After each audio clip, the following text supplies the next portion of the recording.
Card Evolutions is arguably the most game-changing update Clash Royale has ever had. Ever since its release, dating back to June 2023, the game no longer plays the same. And for a good reason, because deploying a card with a wacky power-up for the same cost of the original card is undeniably a massive advantage. But how do you get these power-ups anyway? Card Evolutions are unlocked once you gather 6 Evo shards for a specific card. After evolving your card, simply drag it into the evolved slot in your deck like this.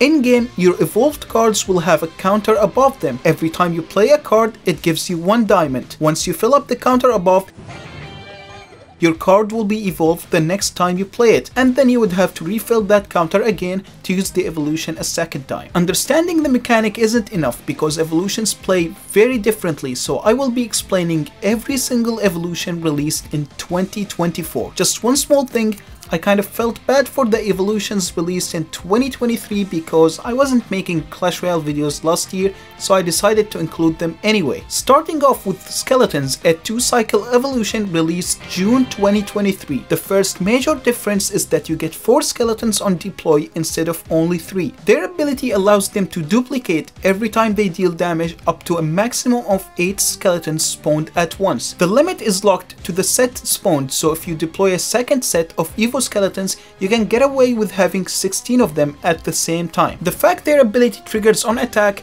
means that rage makes it trigger more frequently, thus making them harder to get rid of. And slowing makes them spawn slower, that's if you manage to slow them without killing them. The most effective way to take them out is a spell, which is always a positive elixir trade for you. And even then, some spells like Poison and Nado fail sometimes because the skeletons can outspawn the damage ticks. Poor Riley. Tons of damage. Oh! And the Nado doesn't kill all the skellies! See, now what's cool about these little goofballs is that they can theoretically counter a 1 million elixir push on their own depending on what that push is. This means having them on your hand allows you to overcommit on offense as long as the enemy's spell is out of rotation, which is why they are mostly used in cycle decks because it allows them to punish with their entire elixir bar, and when it's time for them to defend their tower, they can get the most bailout defense of all time. Even on offense, they tend to do well on pressure if the opponent doesn't have a good response for them, and if they have only one response, you can always split them and force the opponent to overcommit or lose one of their towers. Next, we got Firecracker, a 2-cycle evolution released June 2023. Its ability is leaving poison-like circles behind her normal attack and split attack, which deals damage over time. The damage on the big circle and the small circle is the exact same. Very disappointing, I know. This might make it seem like it's better if you get multiple circles on the tower, but luckily the damage doesn't stack. Also, because the big circle spawns before the small circles and both disappear at the same time, it ends up dealing more damage, 2 extra ticks to be exact. It's important to note that the damage this does is very low. It's not reliable at taking out swarms if they end up walking into it. But that doesn't make her bad on defense because, surprise surprise, not many people know about this, but the trail does slow down the troops walking inside of it. As you can see here, the giant getting hit from the evolution Firecracker is gonna reach the tower significantly later than the giant getting hit by the normal Firecracker. The slowing combined with the damage trails makes her really scary against any beatdown push as it shuts them down perfectly. That's as long as they don't have arrows. Good luck with that one, nerd. Because everyone and their mother runs arrows, Evolved Firecracker is not a really popular choice on defense, at least not on top ladder. Obviously, if you bait out their arrows first, you can knock yourself out and enjoy playing it on defense. But most of the time you should just play it offensively in a Hog Rider or a Drill deck because these cards can force out mini tanks very consistently. And even if they arrow an offensive Firecracker, it's an even elixir trade with the added benefit of extra tower damage from that one shot you got. Next we got Barbarians, a 1-cycle evolution released June 2023. These Barbarians have an extra 10% HP which allows them to survive a fireball. Besides making them more annoying to kill, the extra HP allows them to act as a lightning rod for fireballies. This is very helpful for that one guy that still plays 3 musketeers. The ability gives them a rage that gets applied once they hit a target, making their movement and attack speed very fast. The rage from their ability doesn't stack, so hitting once or 10 times will not change the speed of their attack at all. In fact, even a rage spell doesn't speed them up because their ability is coded like a regular rage, and since it doesn't stack, it ends up being a waste of elixir, as you can see here. Evo Barbs are exceptional at getting positive elixir trades on defense, so they get used in beatdown decks like Lava Hound and Golem. But unlike regular Barbs, they are decent on offense as well and act as a very scary second lane pressure tool, as they require a lot of elixir to deal with. Like, I'm not even joking, I literally panic so hard the moment my opponent splits them in the pocket because they are really horrifying. Next we got Royal Giant, a one cycle evolution released June 2023. Basically the only buff is his ability, which as you can see here triggers every time he attacks. The ability deals damage around him, which is capable of killing skeletons, so swarm cards are no longer effective against him. It also makes playing buildings on top of him a bad idea because it'll damage the building twice per hit. I know buildings aren't supposed to be played on top of him, but sometimes they might need to push him off their tower. Oh, and also there is Goblin Cage, which is better placed on top of him so the brawler doesn't waste time walking. The damage being low doesn't make it useless against higher HP troop because it also has knockback. Thank God the knockback doesn't apply on stuff like Pekka, just imagine if it did. Evolved Royal Giant is mainly used in Royal Giant decks.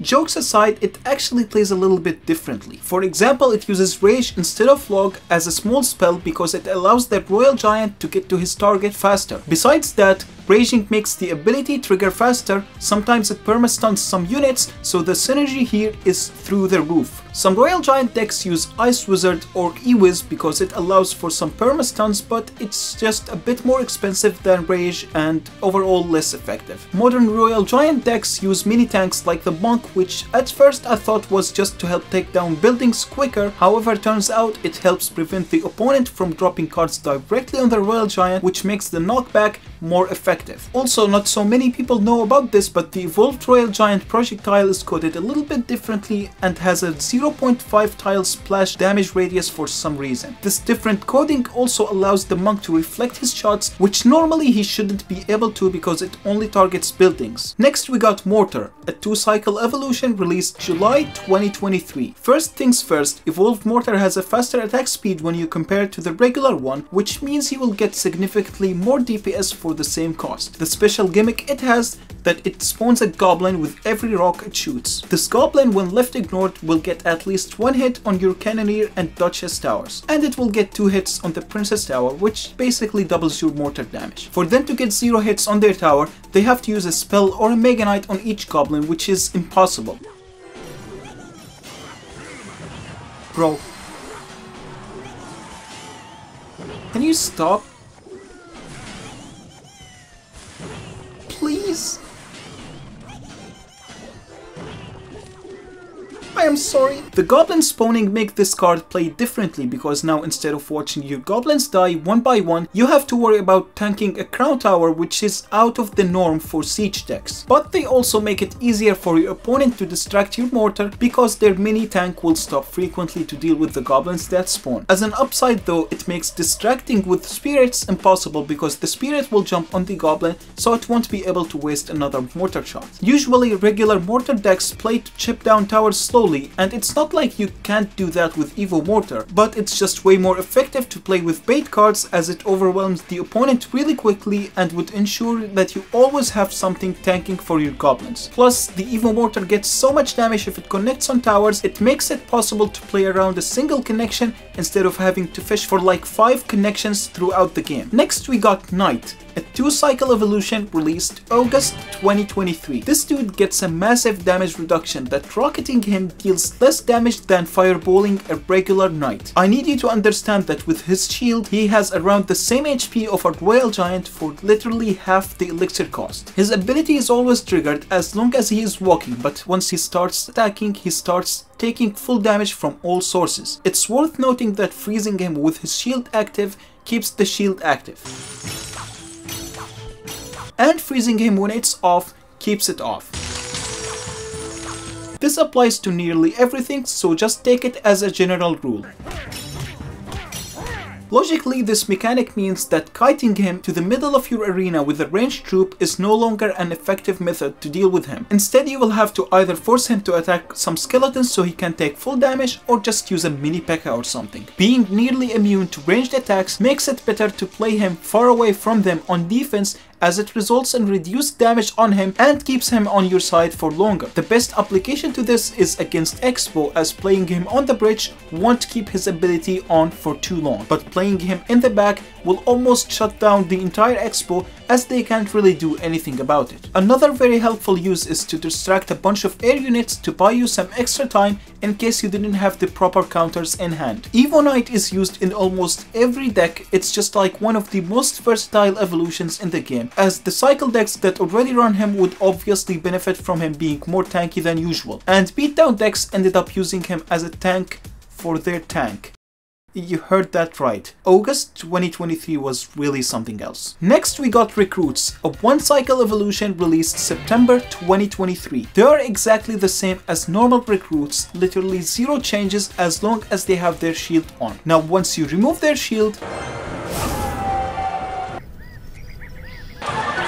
for the most part, they still play like regular Recruits, with just an added bonus of them being more of a win condition on their own if necessary. The way you want to deal with them is to just take them out one by one, so you'd have as little of them running at the same time as possible. Basically, logging on Recruits in the back is no longer a good play when it was something almost every cycle player does. The fact your opponent now wants to hold their spell against them did make them more viable in some other decks. For example, Recruits bait is now a thing because if your opponent logs your Goblin Barrel, he will have 3 charging men running towards him. Same goes for Dart Goblin or Firecracker, as you can just play those around the Recruits, and if they use a spell on them, there will be consequences. They also saw some action in a Goblin Giant deck, and they actually go in front of the tank. Odds are the buildings will not target the same recruit that Crown Tower is targeting, and having multiple running recruits is really hard to stop for cheap decks. Next we got Bats, a 2-cycle evolution released October 2023. Evolved Bats see an increase in HP compared to normal Bats, allowing them to survive a shot from a Princess Tower. Their ability is some healing every time they attack, with an overheal mechanic allowing them to go over the HP bar. Being an ability that is tied to their regular attack means that rage does speed up how frequently it triggers. As you can see here, the last bat spawned was able to heal before the other bats because it was raged, when originally their healing is supposed to go in a perfect circle starting from the one bat that got deployed first. The rage speed isn't very significant, like it's still not enough to make them out heal the Crown Tower DPS, so it isn't really an OP combo. It can be nice to make bats heal quicker, so it's harder for the opponent to react to them with a small spell,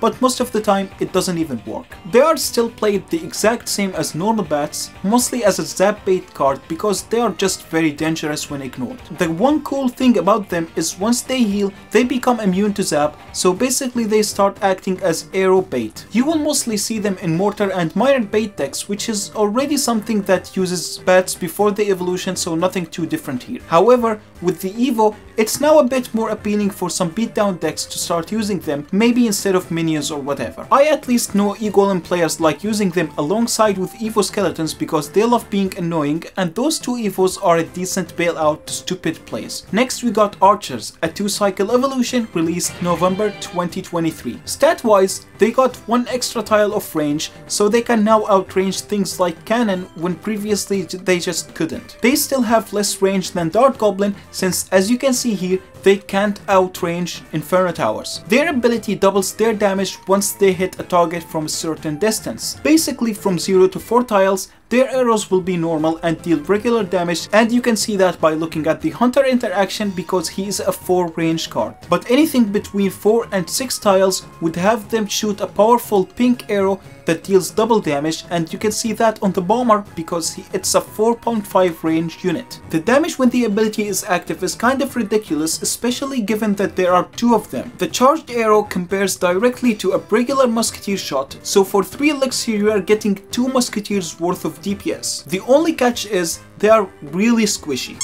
They are very weak to spells that you will rarely be able to see them do stuff for you, as everyone will instantly just try to take them out. And their shots don't pierce on towers, so you can't really use them like you use an Evo Firecracker. However, given that there are 2 of them, you can split them in the back, which makes them really annoying to deal with. Throwing arrows on one archer is almost never worth it, and ignoring one of them is also a bad idea because it would get 2 charged shots on your tower. By splitting them, you are borderline forcing the opponent to deal with 2 evolutions at the same time, and trust me, it's really scary. The fact they are a split lane card means they can fit in Recruits and Royal Hog decks if you really want to play them there, but surprisingly they ended up being mostly used in beatdown decks, which is odd because Archers were never a beatdown card. The reasons though do make a lot of sense, as Evo Archers' extra range allows them to snipe some annoying cards to help support your big push. The one win condition that uses them the most is Electro Giant, because they're low-key cracked at sniping buildings. They are very valuable to any E-Giant decks. Next we got Ice Spirit, a 2-cycle evolution released December 2023. The ability this chill guy has is 3 Ice Blasts instead of just 1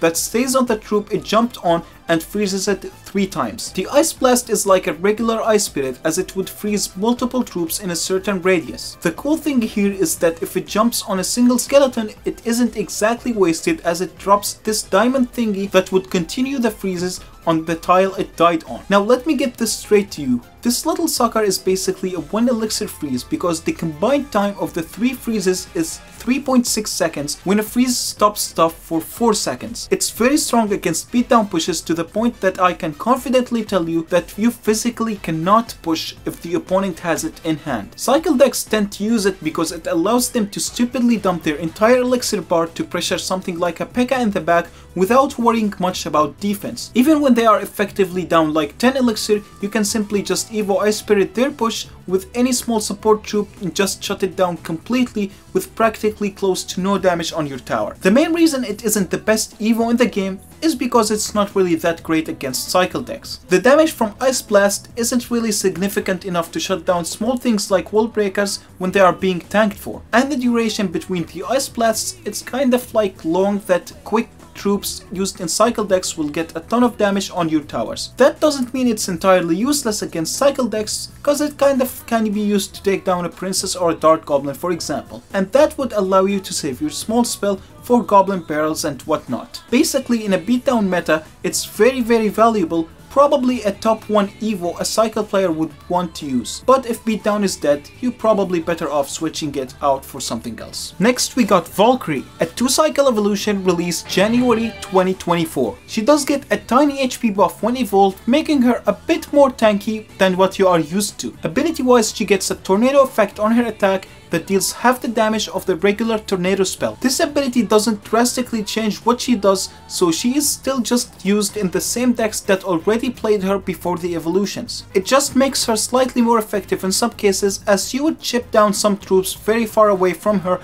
and even potentially pull them and kill them. But the amount of value it brings against beatdown cannot be underestimated, because she can take out bats and minions, which would save you some elixir that you would have otherwise had to spend on a small spell. It's even helpful against lava pushes if used correctly, as the tornado effect can help slow down the opponent's push. I would however be very careful cycling it in the back. Oh my god, it's Albert Einstein!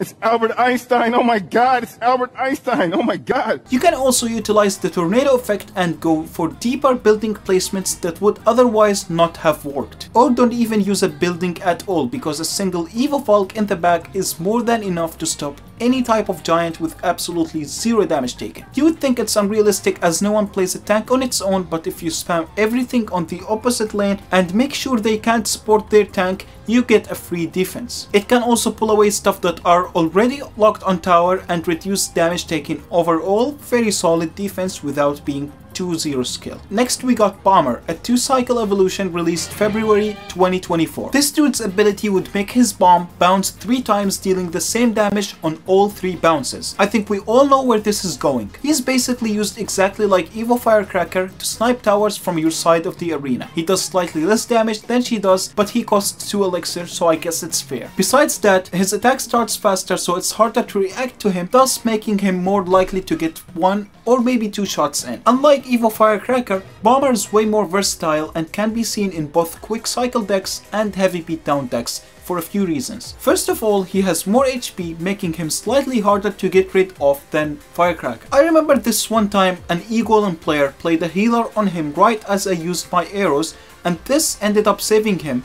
Safe to say, I'm still traumatized to this day. This trick is still possible with Firecracker, but the timing is insanely more difficult to pull off, it makes it borderline not worth it. Second of all, cycle players usually go for a hog or a miner with the Firecracker left from defense to make activating the King Tower a risky play. A beatdown player would find this very hard to do because their cards do a worse job at preventing King Tower activations with a lone Firecracker. So they end up preferring Bomber, as they can just ignore the regular one without giving away a King Tower activation. Worrying about your Bomber once every 3 times you play him is for sure much more manageable than having to worry about your Firecracker every single time you place it. Third thing which I see most people sleep on when it comes to Evo Bomber is how good he is on defense.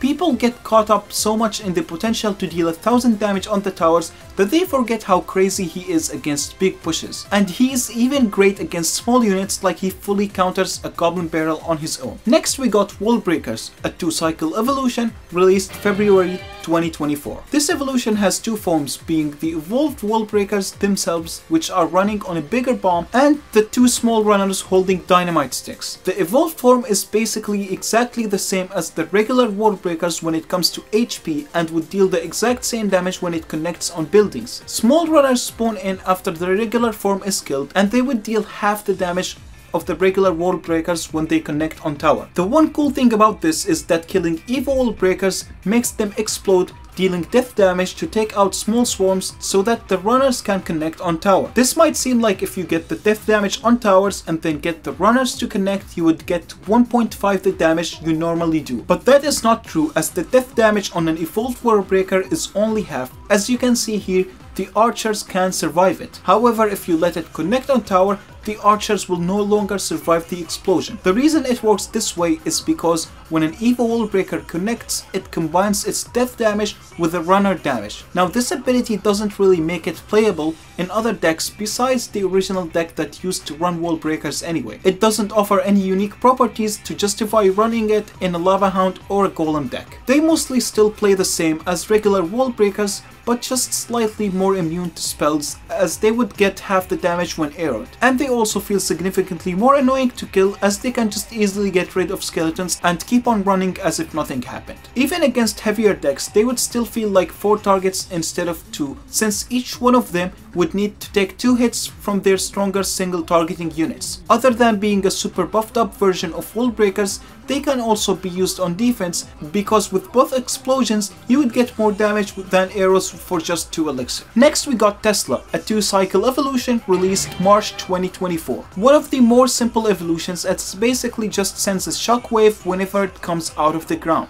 The ability can trigger an infinite amount of time, so it's safe to say it's more effective against small constant pushes than a long beatdown push. The ability itself isn't like crazy in a way that would change how this Evo is played, especially when you consider how evolutions literally turn Bomber into a magic archer. It is however very fitting to the playstyle of the Tesla in general and helps it do what it already does more effectively. The fact Tesla starts off hidden underground means it's very safe to play around the river in front, especially against cycle decks, because they don't have many good ways to take it out without outranging it. With the evolution, it just gets way more value because it becomes even harder to approach when it's on the river. The damage from the pulse can get you some nice interactions with some spirits or small spells against a few small troops, but it's very low that you can't really treat it as a spell because it doesn't even take out a flying machine when combined with something as strong as a Royal Delivery. Other than that, it's just safer to play directly on top of a big push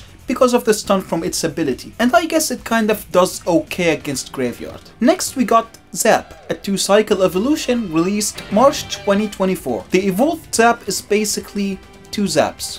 Yeah, that's the whole Evo. The circle of the second Zap is bigger as the first circle expands slowly after the first Zap, so watch out from activating King Towers with it. Normally being a spell can make a card more versatile, but Evo Zap sadly only sees action in beatdown decks most of the time. It can work okayish in cycle decks, but it's not as effective as it would be in heavy decks. For beatdown decks, an evolved Zap would make predictions much more easy and more likely to actually screw your opponent over. The second Zap also makes it more more effective at resetting Infernos and Sparkies, as it would shut them down for a couple more seconds. But its major use is its ridiculous damage. Like bro, it can one-shot a Firecracker. The damage on it is higher than arrows, so anything arrows can one-shot and Evo Zap will take care of. The main use for this Evo is to pair it with other spells, as it has some unique combos that are very valuable. When paired with Fireball, it takes out an Archer Queen and an Electro Dragon, which is a -1 trade, but you get a lot of tower damage. And with arrows, it low-key eliminates the need of a big spell in your deck, as it can take out fireballs easily. It may be a good idea to not run Fireball in a lava deck as long as there isn't a wizard meta, because he survives it. Even with Rage, the synergy is crazy because it effectively takes out Zappy's Magic Archers and Mother Witches. And I would assume I shouldn't really have to mention it being good on defense, because it's obvious how great the extra damage and the stuns are. Next we got Battle Ram, a 2-cycle evolution released April 2024. This has many different things to it. Now first of all, when it dies it spawns evolved barbarians instead of regular barbarians. Also when it slams into a tower, it doesn't break. Instead it keeps ramming until something takes it out. And when it's charging, it deals damage to troops, allowing it to kill goblins and skeletons, making it incredibly hard for cycle players to kill it. And if the target is tanky enough to survive the charge, it gets pushed back out of the way, so realistically it also is hard to deal with for heavy decks too. A mini Pekka was going home after class when this bully decided to tell him, "Yo mama's so fat she doesn't get pushed back by the Evo Battle Ram." Sadly,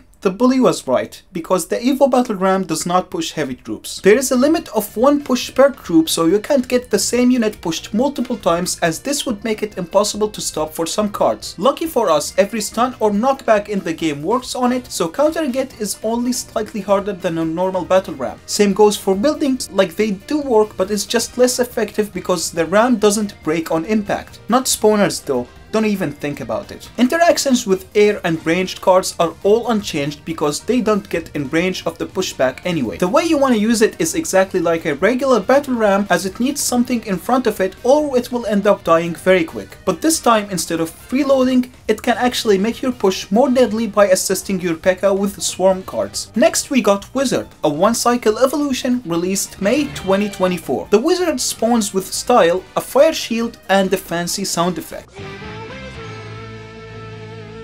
This fire shield is to solve the wizard's biggest weakness, which is getting killed by his own creation. His shield can be taken out by every single small spell except Snowball. That's because Snowball for some reason deals slightly less damage than Zap and Rage. Also his shield means he can take an extra hit from things that would have otherwise killed him. But that's not all, because the shield deals damage around him when it breaks, so you can't really surround him with the swarm cards. And it pushes back non-heavy troops, so it's not safe to play things on top of him anymore. This evolution ended up making him play slightly different, as in you don't have to worry much about protecting him. Before the evolution you would have to save some elixir to protect him during a lava push, because a single miner can take him out. But after the evolution you can just drop all your elixir on the opposite side, because neither a miner nor a spell would take down your wizard, so your tower is safe. He is mostly played in beatdown decks because when evolved he can just do a decent job defending a massive push on his own, and against smaller pushes he does a decent job countering them, and if he still has his shield after,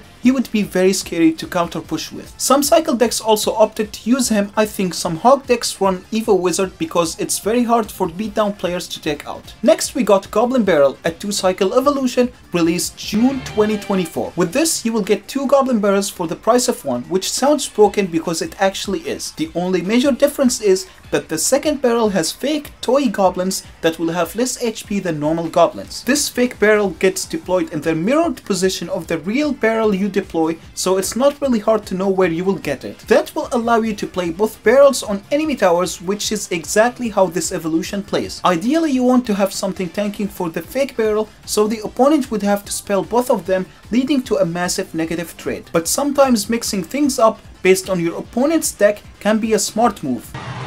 This evolution didn't make Goblin Barrel playable in other decks, instead it changed the way Lockbait plays as a deck. Now Lockbait is all about double lane pushing, because without it, they would benefit nothing from the Evo Barrel. This did result in some lock-bait decks changing Rocket to Fireball, as it's probably more beneficial to have a smaller spell that you can play more frequently on both towers. Other than that, Evo Barrel does see some action in some Recruits double lane push deck, but those Recruit decks are mostly bait focused. It doesn't work well with Recruits Royal Hogs or Recruits 3 Musketeers because they don't really bait out small spells. Next we got Goblin Giant, a one cycle evolution released July 2024. The first thing someone would notice when playing this dude is this line in the middle of his HP bar. His evolution ability triggers when he is injured enough to get his HP below that threshold. Upon activation, he will spawn a stab goblin every couple of seconds with no limits to the number of goblins he can spawn. It's one of those abilities that become faster when raged, which is amazing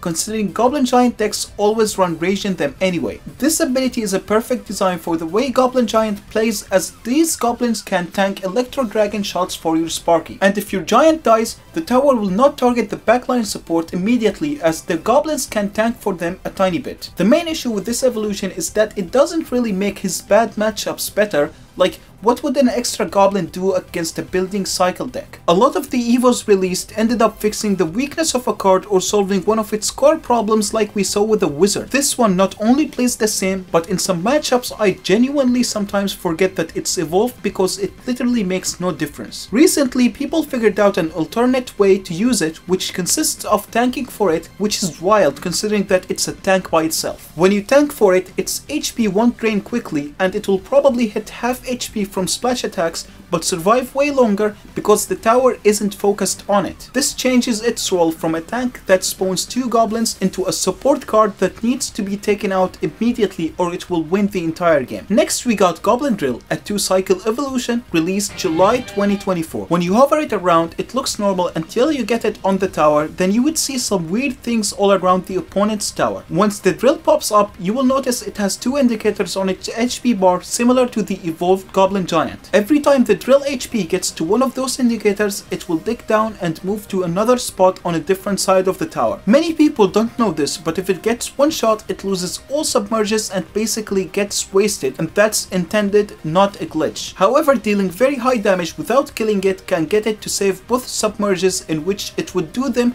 back to back. If it got played somewhere other than around the tower, it will end up spawning back at the same spot it was played on. King Tower doesn't count as a crown tower, so it doesn't circle around him like it does for crown towers. Normally, Goblin Drill gets sent to the tower like a miner, where its job is to tank for something played on the bridge and the goblins it spawns. Evolved Drill going underground ruins it, as it will make the tower target whatever card you played, since it becomes untargetable for a few seconds once it digs down. And even when sent alone, the Goblin Drill doesn't really do a very good job tanking for the goblins it spawns for the same exact reason. So instead, the most optimal way to play this evolution is to tank the tower for it with some mini tanks, so your goblins are all safe from the crown tower shots. Poison, which already was good with a normal drill, is now better with the Evo because it stalls troops inside it longer, since it acts as 3 smaller drills. The problem with the submerging is that it makes it useless on defense against fast stuff like Hog Rider, but it becomes a tiny bit more effective against slow cards because it will have them go back and forth multiple times. Next we got Goblin Cage,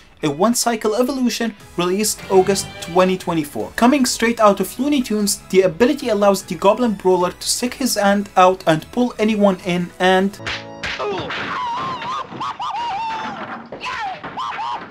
beating things up doesn't make its lifetime drain quicker, so it basically has no downsides to it. Almost. When a ranged troop is pulled in, it gets closer to the tower and automatically locks in when the cage is broken. That shouldn't really happen in a real game though, cause the cage gets outranged, so just don't play it on top of ranged troops. Anyway, the Evo Cage can't pull air troops because how would you reach a dragon with your hands? You can however pull troops regardless of how massive they are, which is kind of funny seeing a whole golem fit inside. Pulling any card with it makes it untargetable, so that can make your tower stop targeting a giant and start targeting a graveyard instead. On paper this card is crazy busted because it's really able to shut down massive troops for extremely cheap cost, so it's often used as a bailout card when you overcommit on offense. The main problem with it is that it just sucks against cycle decks and bait decks, decks, cause Bro can't do nothing against the Goblin Gang. It's not entirely useless against cycle decks though, as it can be nice to get the miner off your tower if you can't really afford any damage on it. And apparently it's also a very good Goblin Drill counter because of how infrequently Goblins spawns out of the drill. This evolution is mostly used in Lava Hound decks because it does well against those single opposite lane pressure cards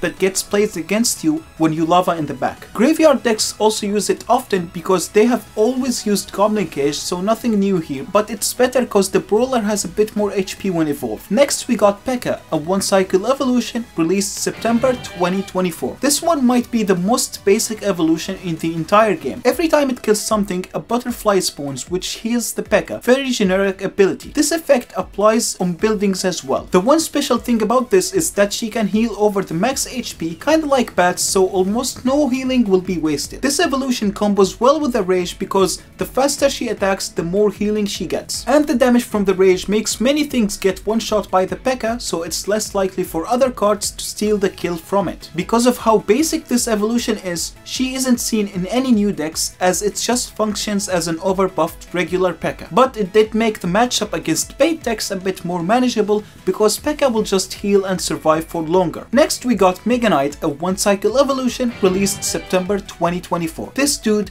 did reversible damage to mid ladder with his base and Evo form. Evo Mega Knight's main attack punches troops up in the sky, knocking them back 4 tiles away. His attack still has splash effect in it, despite the animation looking like it's single target now. Luckily, the main target is the only one that gets yeeted in the air, so it's not really that broken. The throw will be towards the closest enemy tower, regardless of where your Mega Knight is facing. King Tower does count as well, as we can see here by using the Fisherman to pull the Mega Knight like this. Buildings are immune to the knockback, and if they were the main target, the push doesn't get applied on a second target. Evolved Mega Knight straight up has an entirely different role now because Bro became a tank hard counter. Any big push into him automatically gets shut down, so you don't really have to worry about being punished against beat down players. Aside from that, countering him with tanks doesn't work anymore because he will throw them onto the tower and jump directly at them. Using buildings is a terrible idea because Evo Mega Knight decks adopted cards like Rhyme Rider or Balloon to punish that play. Your best option is to play an air card that can melt through him or ranged DPS cards that will kill him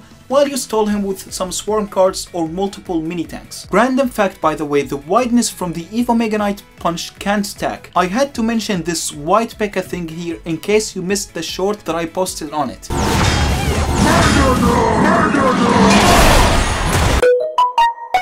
Next we got Electro Dragon, a one cycle evolution released October 2024. This functions exactly 100% like a normal Electro Dragon, except it chains to infinite targets. The balanced part about this is that targets 4 and beyond don't get stunned, so it's not nearly as broken as it sounds. One of the unique features it has is that the bounces can get on the same troop multiple times, so even if the Electro Dragon is not actively shooting them, the attack will keep bouncing back and forth until there is only one target left. This doesn't apply on towers, so yay, the game will not be over with just one Electro Dragon hit. Let's go W Supercell. There can only be one bolt at a time, so as you can see here in this setup, the moment the Electro Dragon spawns in a second bolt, the first one magically disappears when it can actually still continue attacking the rest of the troops. Bolts also disappear if you kill the Electro Dragon, so it's never too late to save your push by striking a lightning or something. Freezing or zapping him also cancels all the bouncing, but I guess the moment the stun on him is over, everything will be back to normal. Electro Dragon has always been a card that goes well with Tornado, but with this evolution, now the synergy is even better. I don't think I would be blowing things out of proportion if I said this evolution borderline ruined the 2v2 ladder because 2v2 had more troops in total. Obviously, the best way to counter him is to just not push in the lane he is played on, but instead dump the rest of your push on the opposite lane. Realistically, he will still have to respond to this Pekka because the Evo Edrag alone isn't enough, but now he will also have to deal with my Evo Goblin Giant and Goblin Stein push. Or I guess you could also lightning him away.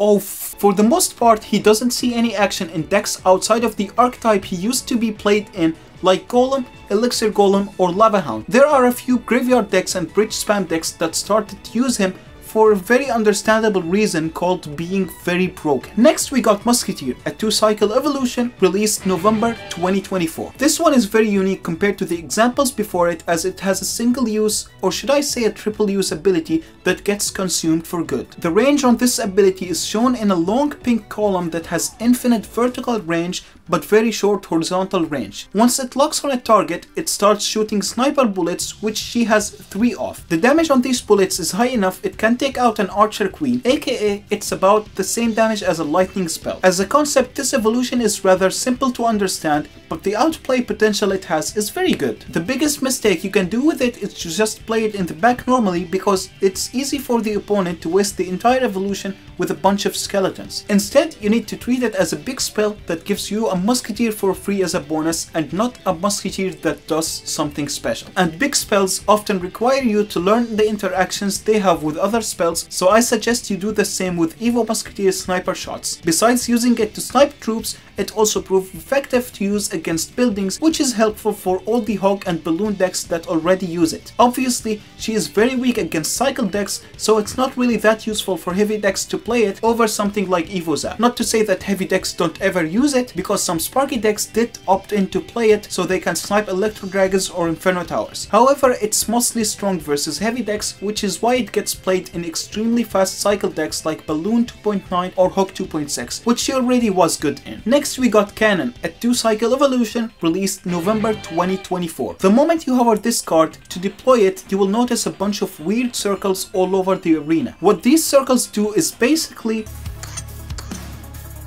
yeah, just nukes half the arena, no biggie. You can move the circles by moving the cannon up and down. Moving it left and right has no effect on them whatsoever. And just like the Musketeer, after this one-time ability is done, it's just like a regular cannon, but Red Bull gives you wings. Just like Evo Musketeer, you need to treat this as a spell and learn what does it exactly one-shot and what it cannot one-shot. You need to also learn which big spells it combos with to take out which troop, and which small spells it combos with to take out which troop. So far I haven't seen any unusual decks. In fact, I barely see it even in the decks that already run Cannon on regular basis, because they usually just prefer the other Evos. But that could probably be only because the evolution is new, because it was released like what, last month? Finally we have Snowball, a 2-cycle evolution released December 2024. The evolution basically changed this card and made it a lock that can be played on the enemy side. If the card is tanky enough to survive, it will get stuck in the snowball and roll with it until it pops open. Even a golem isn't big enough to escape the Evo Snowball. It's very good on defense because it can get anything off your tower, which can be life-saving in some situations. It also has the ability to roll things over the river, which can separate flying troops from ground troops and make taking them out easier. And overall, just absorbing an entire push and throwing it far from your tower is a very strong ability in general against any deck. Besides defense, it's also cracked on offense because it allows you to move troops away from some cards that you are trying to protect. Sure,